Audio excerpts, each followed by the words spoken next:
What questions do we have? I know they're going to be good for the group, whatever they are. Yep. I have a couple. So what does safety of the building and school look like? And then especially how does that translate to the transportation? What does that look like? What does ratios look like? Are the excursions appropriate for K through 8? Like, yep. Security is a big factor for us in deciding on a school. So as a working mom who I can't go to these excursions on Friday, like, these are my kids. What does the ratio look like? Are we keeping them safe in the environment? And then what is the safety of the building? Yeah. Dan, are you going to run away or no? No. So, so I'm going to have Tony and Dan actually answer the first part of the question, because we had a meeting on Thursday about security for the building, and the group that's actually here that cares about security had a list of probably like 15 things they'd already thought about. And so, yeah, Dan and Tony, if you could just quickly answer the security question. Yeah. Nikki. So we had a meeting with the, like Matt said, with the security of the building, and one of the things when searching out a building, that was top priority for us. This building has card access on all the exterior doors except one, which is this door right here, which can be manually locked. The plan is to make that a card access as well. And so with that being said, we've got all exterior locked doors. This has an interior and exterior camera system in place. There's 2 cameras they still have to install that are, there's kind of a blind spot or a distance in the back parking lot that they feel they can't see. With that being said, they've got that all in place, so that comes along with it. What we're looking to do in the future is we also sit up on this hill. So the ability to look at what's approaching us and what should be here, we'd like to potentially put some gates down at the bottom end during school that are closed. Costs money to do that, so probably wouldn't be first year, but our intent is for vehicle traffic at least, that you can stop them at the bottom of the hill and make sure that, you know, if they're supposed to be here or not. Now the group at the church, what Matt had said, they were 2 retired security corporate officers, 1 ex-Aurora cop, just, I wouldn't say grilled me and Dan, but pretty much grilled me and Dan. I'm like, you know, we want to make sure that your kids are safe. And so we were so happy to hear that because that is our heart as well. So being like-minded with the facility to have that those security measures in place was just a blessing. So working through that, I don't think there's really anything we need to quote-unquote add. One of our desires is to have a security resource officer at some point. And so in the budget process, I don't think we've approved that for year 1, but we're looking at it for future years. So I don't know if that helps answer that. And what was the second? So we'll get to the excursions in a second, but do you have anything to add, Phil or Dan, about the security of the building? There's also cameras in the classroom too. Yeah, there's all the classrooms have cameras. Yeah. Yep. So they really outfitted it with great camera system, and your people here were. So Dan's worked with me at another school and this school, and he said that the amount of energy and care and concern that came from the people here was more than he's seen at other places. So we're going to work hard at it. It's definitely a focus and a priority. Of the places we visited, I'll tell you, I don't know if we could find a safer location though, just with it, the amount of distance you have to go to get here.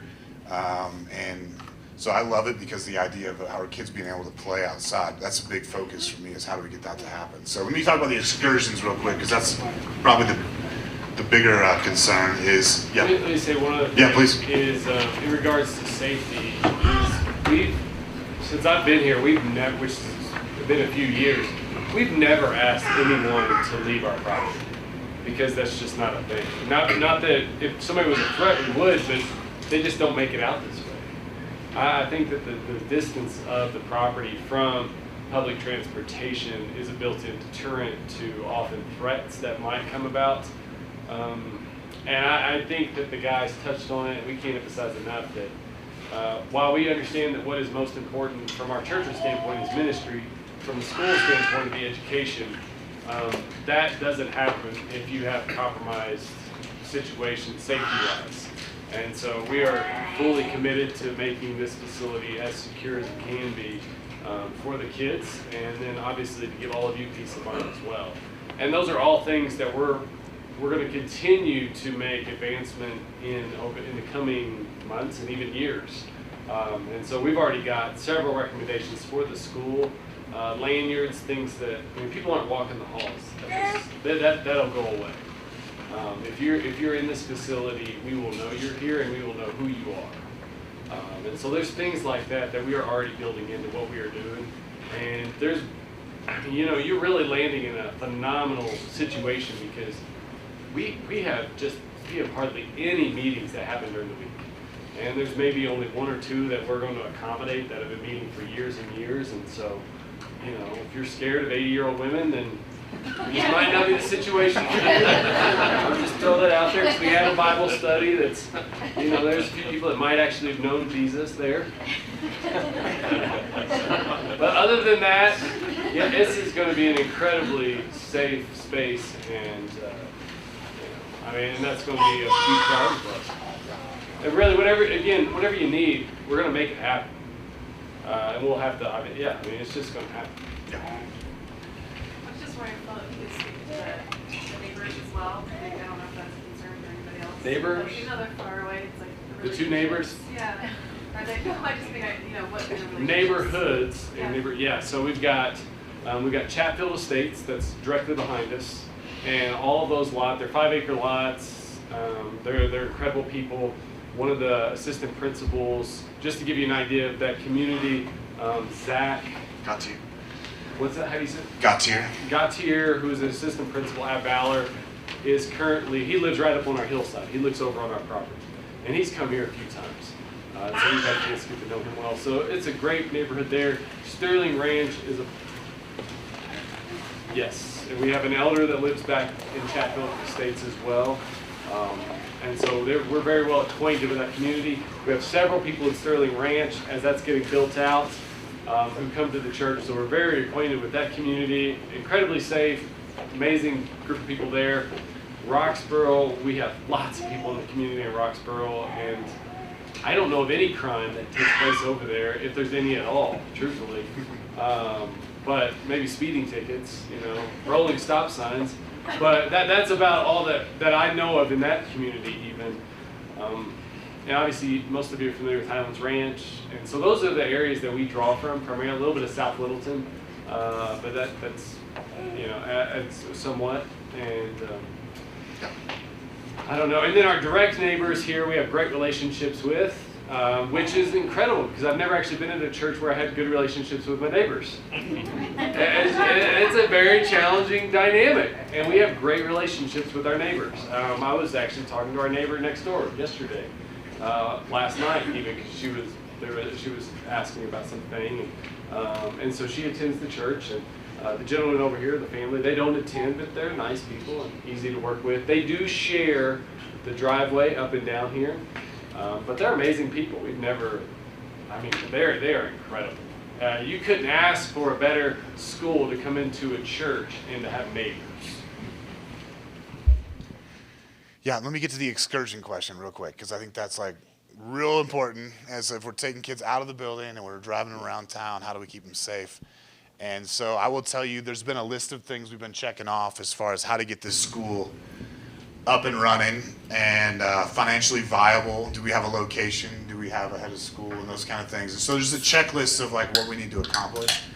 And without speaking ahead of myself, a good next checklist is how do we go around the town and move kids from one place to the next in a very safe manner. We aren't going to do it though unless we don't figure it out. So we've been looking at transportation. Are we going to lease? Are we going to purchase? At what level is it? Parents driving, and those kind of things. So, or is it we going to lease buses? And so all those things are things we're figuring out. I will say that Friday we can talk more about too, as far as what I didn't talk is a flex schedule that is part of the program. Right now we're talking about a 5-day program, but for the way it's built, you can potentially add on co-curriculars in the afternoon, or you could add on in the morning, just do the cores in the morning. That's great for a homeschool family who may just want to do part of it and not the other. Then we split up Monday and Wednesday aside, and then Tuesday and Thursday. So I'm not going to speak ahead of it, but we'll get it a safe process for getting the kids, on a field trip and back. In fact, we've already talked to a few companies that's what they do and how do they do it. And so I'll get a better answer for you later. But as we roll out the school, there really is a progression of what do we got solved and what's next to solve. So, yeah. So just two questions regarding health. Do you have a plan for an on-site school nurse? And then secondly, do you know what, in an emergency, whether it be health or another issue, what the community response time is to get here? There's a fire station like almost golf distance away, like right here. Yeah, so it's very close. It's, yes, it would take them, I think it's a 3-minute drive time for them to get here. For the, I forget who they're affiliated. Ben, who are they connected to again? It's South Metro. South Metro. They're connected to South Metro. Yep. And I'm not gonna lie, I don't think we have the funds to have a nurse here, all day long with the kids. So when I'm looking at hiring a business manager, receptionist, is that we're looking for people that can have multiple skills. And so my wife's a nurse, there's others here that are nurses too. And so we're gonna outfit and set it up with all the resources. That's part of the budget to really bring in the necessary tools and materials to have a health station for the kids. And then who we hire, I'm praying for different hires as far as who they're gonna be.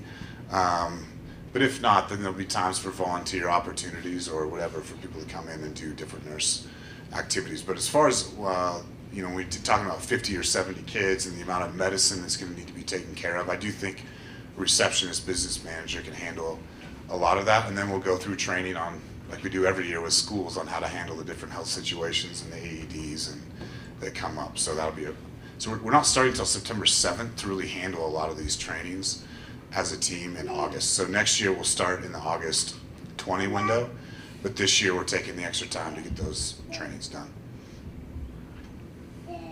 Yeah, it's great. Long term, is the plan to always have these excursions on Fridays? This is kind of a deal breaker thing for us. Sure. We are big, I want to drop my kids off and know where they are so I can go to work. Yeah. And Yep. with 3, I don't know that I can wrap my head around, or is that the long-term Yeah. plan for the school? To always have it be Fridays, or in year 2, 3, 4, 5, as you kind of grow and mature, is there gonna be that option where there's kids who are here? Yeah. Well, first, I think we're small enough in this first year, if that's a deal breaker, you and I could talk about how to make that work for your family. But no, the whole thing came together because if the school was gonna get going, we didn't see a way to get it going before August of 2021. And so there really became this, what are we gonna do in the meantime? And so there was this gap year kind of brainstorming that everyone came together with. And so part of that brainstorming was, well, let's do 3 days of instruction. One day we'll go to a homeschool co-op, and then one day we'll do an excursion. That's how it came to be, along with just the philosophy of that's the kind of learning that I really like. And so, but no, not really anyone I've talked to has been like, we don't want to pull that off the table. And it's probably been 20, 30 people, but we all realize safety is going to be a huge factor in that. So we're really working to figure that out. But it's a big desire from the group so far to keep that. So right now, we'll see how it progresses, but yeah. And I wanted to add one thing to that. Yeah. Too.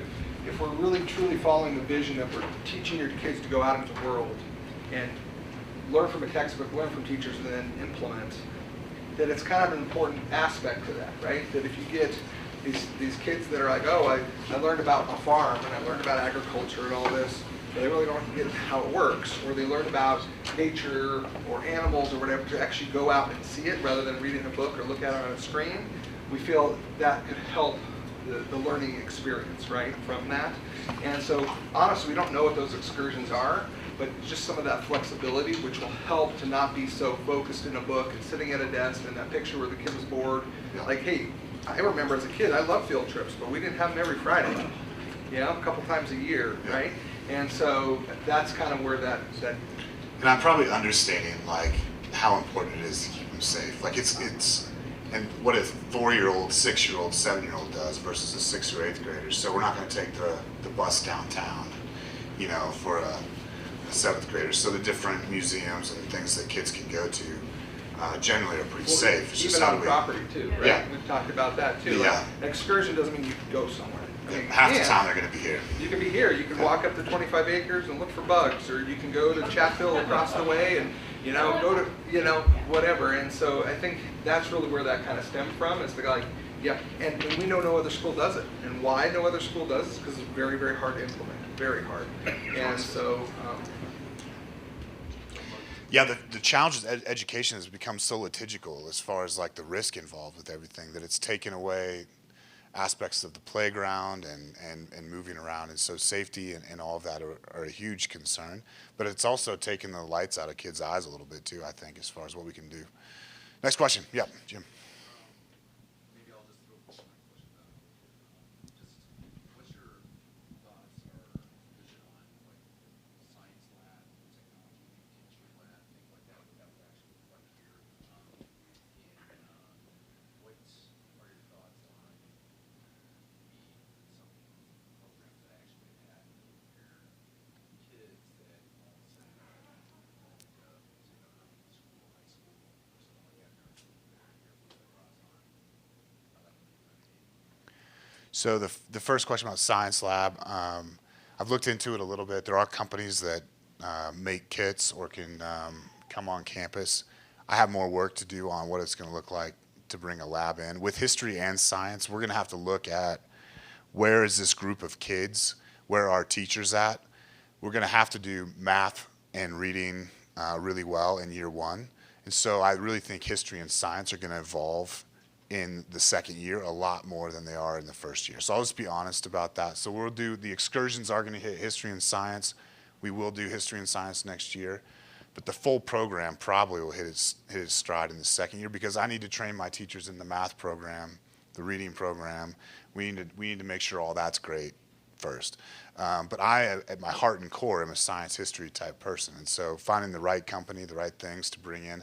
But yeah, we don't have the science labs here. I'll just be honest, that's not how it's set up. So we're going to have to find solutions as far as kits or going out in excursions to do that. It's also why I've focused on the story of science too, because learning how it's progressed is actually a really like an amazing process to go through. And so it's not wasting anything to do that here, but it's going to be a challenge we have to get the labs going here. So I've done a lot of homeschool help to get kids in homeschool through education, and we've hired chemistry. They send them in kits, and they're actually, you can learn a lot of the same stuff that you learn in the classroom, that they send it to the classroom, and you can just do it that way. Also, like if you go to Valor, half of their labs nowadays are done on the computer. So like even though you have a lab room, all the different things and the data that you're filling in is you're watching someone else's lab on the screen. So that's a pretty common experience in high school nowadays too. So there's a lot of materials that way where you're actually watching it, learning it. And then the other cool thing that I'm looking into is the VR glasses. I mean, if you think about the amount of learning that's gone on in the last 4 years with science, you can actually go in and like dissect things and see things. And so that's part of what we're looking at is to get that into the school too. So these kind of questions are the ones that are progressing for sure as far as like how we're actually going to implement it. But I could use some help. I know you're probably really good at that. So, and then you had another question about just being ready for high school. Was that it? Yeah, just, you hear about some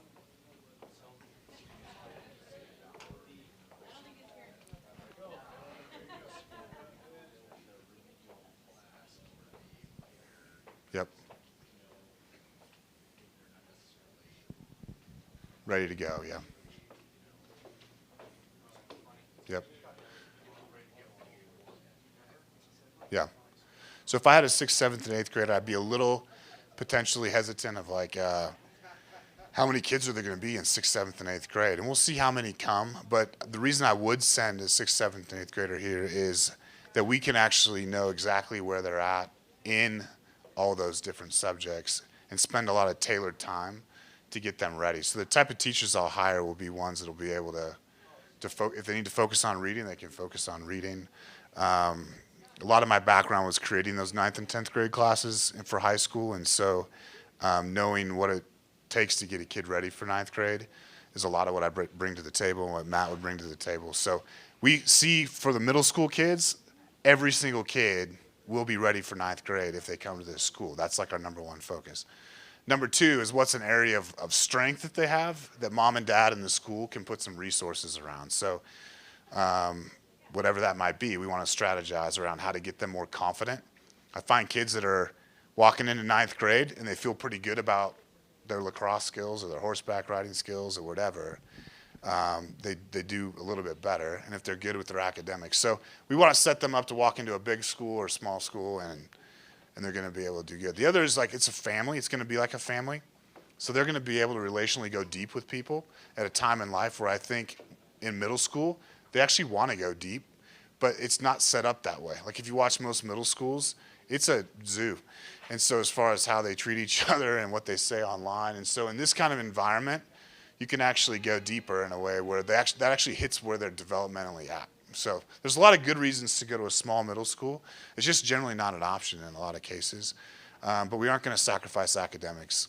We're going to get them ready for ninth grade. So if you don't know my background, that's like all that I've done in my career is kind of get kids ready for ninth grade and college. So yeah. Yeah. Shared with us some tuition. What are the fee schedules for before and after care, and the optional? And also, do you have an academic calendar set up yet? The calendar is in a rough draft, so we're going to have it on the website soon. Generally, we'll follow Valor's calendar if you look that up. I don't know if theirs is published or not, but we try to keep it consistent just for families as they travel. And then, no, I don't have any fees set up for before care or after care or activities yet. So that's something that'll be developing in the next few months. Yeah. It's part of tuition. Yeah. Yeah. That's our. The marmots. Is that your jacket, the marmot? No. We're open. We've actually been brainstorming that, and we don't have one yet. So we'd love to get some buy-in on a good mascot. So Jessa. Ask along with the upper school or middle school, any idea about sports options? Yeah.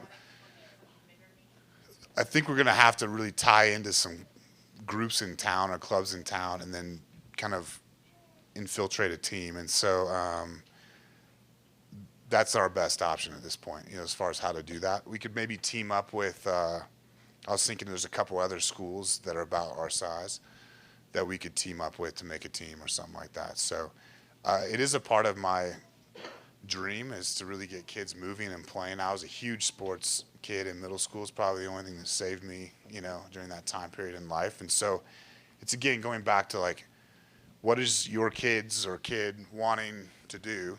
And then we're like a counselor, we'll do our best to get it going. So that's kind of like Matt Holst and I's thing is like, how do we get kids to thrive as quickly as possible?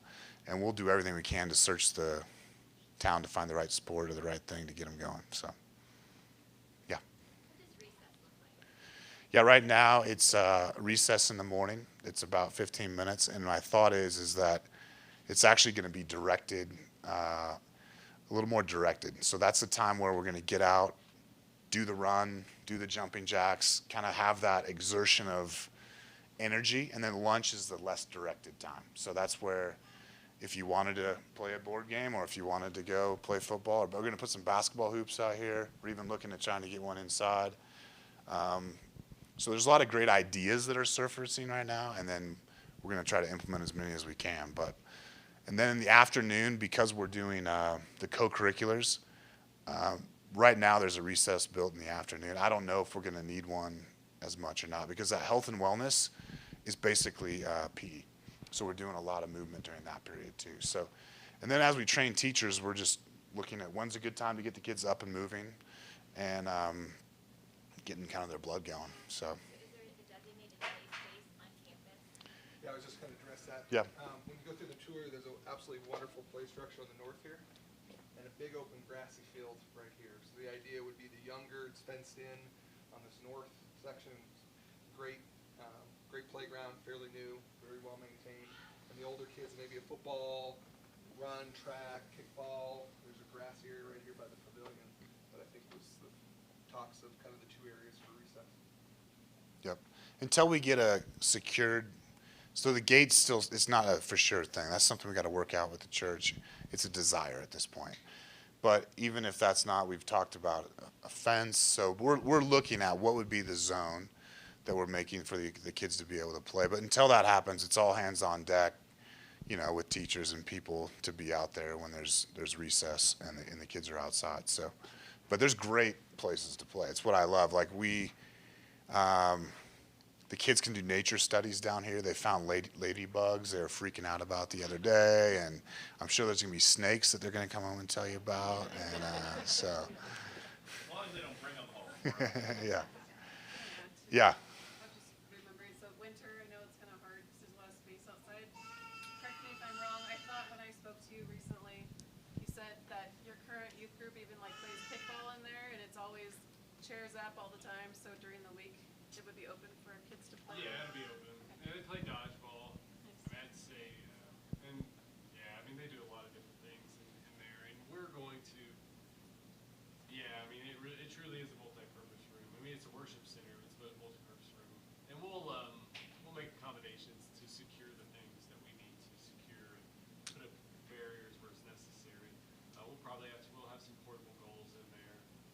It might take a year or two to get the goals. We'll probably have to look at the architecture to see if we can get some that are mounted to the ceiling and lower and raise. I got some quotes on that recently, so that's going to take a little bit of time, but yeah, I mean, the space is wonderful for different activities with balls, and I know my kids come out of there sweating. Yeah. Yeah, for pre-K to 8th grade, this has what we need to really have a good basketball game or a soccer game or any of those types of things. So it's going to be awesome, actually. And then the views the kids get to have, they're going to eat lunch right here and on the tables and get to enjoy God's nature. That's going to be awesome. You can tell the Heart of Valley View too when we went over that with Phil and his crew. They're like, oh yeah, let's go play in there. If it's cold outside, and we all thought, what? You want us to play in your sanctuary? He's like, yeah, let's go. We do it already, you know. And so we thought that's great, you know, facility that most schools don't have of this size. To be like, I have an indoor gym. Yeah. Yeah. So it says application process open March 3rd. What's that? Yeah, so it actually starts with a conversation instead of any of the other steps that people normally go through. So I would just love to sit down and talk to your family. If we've already done that, you could maybe skip through that, but that's the first one. What are you really wanting and expecting? And then it's also a chance for me to go deeper into what we can provide and what we can't provide. And then after that, it's going through the testing. This year, we really don't have the time to have a 4-hour testing for everyone that wants to get admitted in the next month. So what we're going to do is look at a shorter test, probably an hour, that the kids would go through. But by the end of summer, we do commit to have the 4-hour testing for every kid that would give us the information we need to put plans in place for their academics. So, and then we've waived admissions fee this year. In the future, it's going to be $500 to cover 4 to 5 hours of testing.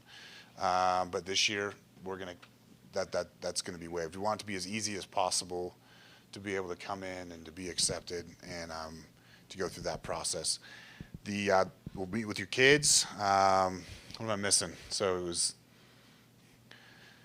going to be online too. We chose to not make tonight more kind of confusing with things. Oh, we have a letter of interest form in the packet. That's actually how we'd like to get to know you first. If you could just go online, you can put your interest or give that piece of paper to us. That'll initiate us contacting you, getting a meeting in place, and then going forward from there. So, yeah. So, There was a couple families that did not come tonight. yeah. They wanted to know if we could have a meeting with you, to go over some of the things that we talked about tonight. Yep. Do we schedule that, or are you gonna? Yeah, so if you want to email me, you can call me too, either one, and just schedule a meeting in the next couple of weeks. We'll get together. So I'll be honest, there's going to be a bandwidth issue as I'm hiring teachers and we're bringing families in and having conversations. My first hire will be a business manager and a principal, and so we're looking to bring those in to assist me with meetings and all the different work that we have to do. So if you know a good business manager who can give medicine and also admit families, yeah, that's right. Or I'll be here every day. That's right. Could be worse things, right? Yes. No. Yeah. You listed up on, like some accreditations. Yeah. So you are planning on. Yeah. Yeah, for sure. So accrediting bodies for private schools is a third party that just validates that you're doing what you say you're doing. And so we're definitely going to go with ACSI and Advanced Ed, those two. And then CISA would be a third membership. It's part of the accreditation process, but not the accrediting body. So, yeah. And they'll probably will come not this year, but the year after. But we'll get everything in place to get that done. So I've done 3 accreditations in my past and then been on the accreditation team that goes and reviews schools as well. So definitely know what it takes to get the accreditation done. So, yeah. The third kid discount, is it a percentage? Does it change every year? Is it flat? So there's, yeah, what's that? Buy 2, get 1 free. If you take mine home with you. No. Yeah, we didn't put a percentage in there yet, and so it will be a number. That's just that's what it is. And then if more is needed, and that's what I would just encourage everyone. Like third kid is challenging, so even if you make a great salary in South Denver, don't feel like you can't come to us and say, I know I make a good salary, but the quality of life and the cost of living, I'd still like to have a conversation with you about 3 kids. Because we almost decided, a lot of people decide not to go to private school just because of the third kid. So to me, even more than that percentage number is let's have a conversation on what it's going to look like for your family and for us to make it happen. So, but yeah, sorry I don't have a percentage. We argued about it actually. We don't even, we don't know what it is. We're still coming to grips on what it should be. Yeah. But we will have one. Yeah. I like seeing those co-curriculars up there, Spanish, music. Can you talk about kind of at what grade those kick in, the frequency, a little bit more? Yep. So definitely first grade they start kicking in. So believe that Spanish is learned best when you're young. Even that's why we want to do it twice a week. And then the activities that we had, all those I could see a first grader doing when I looked at it. Even leadership and innovation is something that a first grader could begin. Because really what is leadership? It's just a personal development of who I am and kind of all that identity stuff we talked about. So yeah, they'll start young. Kindergarten, I know we have a lot of kindergartners coming, so that's going to be a separate schedule that we work. That won't mirror this one exactly. They're need a little more. How would we do this? I'll be available until midnight. I really will, because I want you to come. You have one more question? And then we'll, yeah. Around staffing and you have a cutoff date for a goal for when you're gonna have teachers hired, and is there also a cutoff date for when people can enroll their students, or will that be up till almost start time? Yep. We will be enrolling people all summer, I think, but we really are hoping by April 15th that we would have a lot of these conversations started and a good idea. It may take a little bit more time to process everything, but really the next month is the time to meet with us and make decisions about next year. But we will be having conversations throughout the summer. There's really not a situation now where we're not going to have school next year. It's going to happen. And so that's what we're excited about, that we really are opening our doors, and whatever the questions you have, concerns you have, we'll just work through those together and see if it's a good fit or not. So I would love to have all of our staff hired by the end of April, but even in March. So a lot of teachers make decisions March and April. That's kind of when all the hiring gets done. So we're in a perfect window to actually open it up and have those conversations with teachers and principals and people. So good timing. Sorry, Frank, we got a couple more. All right. Do you want to interview a few? Is that? Yeah. Yeah. Yeah.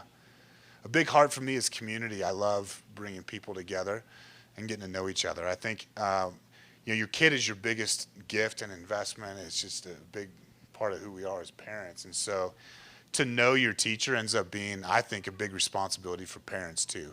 For me, I can tell a good teacher when they run into a parent at the grocery store, and to see what that interaction's like shows you the level of relational investment that's been had both directions. So I'll hire teachers that want to get to know you, and then I would love it if you would want to get to know them too, to where you saw them in a grocery store, you'd feel fine giving them a hug and saying hi and all that. So, yeah. Oh. Is there a way to make, I don't know, it's a real question. Okay. Is there a way to make them public Yeah, we'll do yeah. So we'll have announcements as we get going now. The communication will get ramped up, and if you're part of our subscription list, you'll start to see communications about the school. So, yeah, good question. Can I interrupt just 1 second? Yeah. I'm trying to close up here. So middle school's been brought up a couple times, and I want to let you know that I have a middle schooler myself. And so, of the host families, only 2 of the host families have middle schoolers. Our daughter Charlotte, it was a concern for us. Was she going to come on board? Was she not? And up until about 2 months ago, me and Mackenzie hadn't really truly made that decision. Because we thought to ourselves, man, it's only 3 years, and she can stick it out, and is this going to hurt her potential for high school? And really what we came down to is we're doing her no favor by sticking her in a position where she's at to just be complacent until she hits high school. So we're wasting 3 years of her life that she can change. One thing that hasn't really been brought up here, but how this whole group kind of started, especially with Matt, is he says, there's a lot of great elementary schools out there. He says, but middle schools are lacking. And I think that came from your mouth months ago. Me and Mackenzie started saying, you're right, right? And so anybody who's like, well, do I bring an 8th grader in? And are they going to be prepared for high school? I truly 100% believe that this legacy has to do with the middle school. How do we prepare these kids to go to real life? Right? It doesn't hurt to get them in kindergarten and teach them for 9 years. That doesn't hurt. So we made that decision knowing that the sooner rather than later is going to help that situation. And I think if Charlotte would have been in 7th grade going into 8th, we would have made that decision too. I know sitting here, it's hard to see kind of the heart of everything. Matt, you did a great job tonight. But it's important for people who are thinking about their middle schoolers. That's where we were at. And so if you want to ask us about kind of our decisions and kind of what we know and where we're at with that, we'd love to talk with you. Yeah. I think middle schools will be like hiring a consultant or a person to really spend a lot of intentional time with your kid to move them forward. That's what it's going to feel like. And the hope is to have a humanities middle school teacher and a math and science middle school teacher. So the 4th and 5th graders will get humanities at one time, while the 5th and 6th will get humanities, while the 7th and 8th have math and science, and then they'll switch. So they'll have 2 different teachers. They'll be working together for 5th, 6th, 7th, and 8th. And to have your teachers know your middle schooler and to know what they're going through and to help them through all of that, what better than having a smaller school that knows that? And that's really what we came down to, knowing Yeah, middle it's school. great. Well, listening to how you describe middle school makes me want to re-enroll myself to go back through and learn the things that I didn't learn in middle school. Folks, we have a round of applause for the Cartiers. Thank you for your work here today. Thank you for joining us, Krista as well. And also a round of applause for the Hollands. We wouldn't be here if it wasn't for you, Pastor Phil. So thank you for your words tonight. Thank you for your comments. And, of course, to all of our host families who have put in so much time, so much effort, and many bottles of wine into the equation. Thank you all. We've had 2 suggestions for mascots already. The Angels is one, and the Screamin' Deacons is the other one. So I think we'll leave it open for some other options, but those are 2 good starts. Russ Petrin has generously agreed to coach the hockey team, so if you have children who are interested in hockey, Russ, mine will not be because I don't like the hockey schedule. So we're not doing that. As we break here tonight, we're going to break for prayer here in just a minute and close things out. But a reminder that there is a letter of interest in your folder here tonight. Please do if you are interested. It doesn't commit you to anything, but it does hook you in a formal way with Matt's process, so that is important. $1,200 deposit that's credited towards your tuition isn't due until application. That doesn't come with a letter of interest, so please go ahead if you're interested, get that filled out, get it in. It's online, you can fill it out there. These cards that you see around, we had a number of them printed up. Please take a handful. If you have folks that you would like to plug in to what's happening here, this is a good way to do it. It has the contact information. And if you want to schedule or you know someone who wants to schedule with Matt, the Be Transformed at Colorado Christian Academy email address is a good one to use so that we can go ahead and get those in. And all of that information is on the card you have here too. So those are the things that we want to remind you of as we close out here. And I'm grateful for your questions, grateful for your time here tonight. And with that, I'll turn it over to Tony to close us out in prayer. I know you did this to me, so I'm going to do it to you. I do want you to know, for my wife and I, if you come to this school, for us, this is not just another thing or another job. It's like God's been preparing us for these many years, and we feel like there's really something special about what He's going to want to build here. And so, aside from any of what feels like a sales pitch or something like that, it really just is a heart of, we want kids to come to a place where they feel known, safe, challenged, and there's a community. I mean, if you look at each other, it's like we have this group of people that are going to do life together. And for Krista and I, there's nothing more fun to do than life together with people while we're growing our kids up. So we just really feel like God's got His hand on it. It's going to be something special, and we're honored and humbled to do it. So I wanted to end with just a little, we feel privileged. Yes, So, thank you. All right, let's bow our head. Dear Lord, this is quite amazing. And standing and watching this process, I'm just so humbled to watch it. And I know your hand is guiding here. Please help us all make good decisions, not only for the school, but for our own children. Please be with us as we make those decisions. Know that they are your decisions for where you want your children. You made them each differently. They all have strengths and weaknesses. And we feel that your hand is guiding how you want them to start out life or continue in life. Thank you for this group of parents here to take the time to care about your student, ask questions, ask hard questions. We really thank you, Lord. Please be with every one of us as we go through this process. Thank you for being here tonight, keeping us safe. In your name we pray. Amen.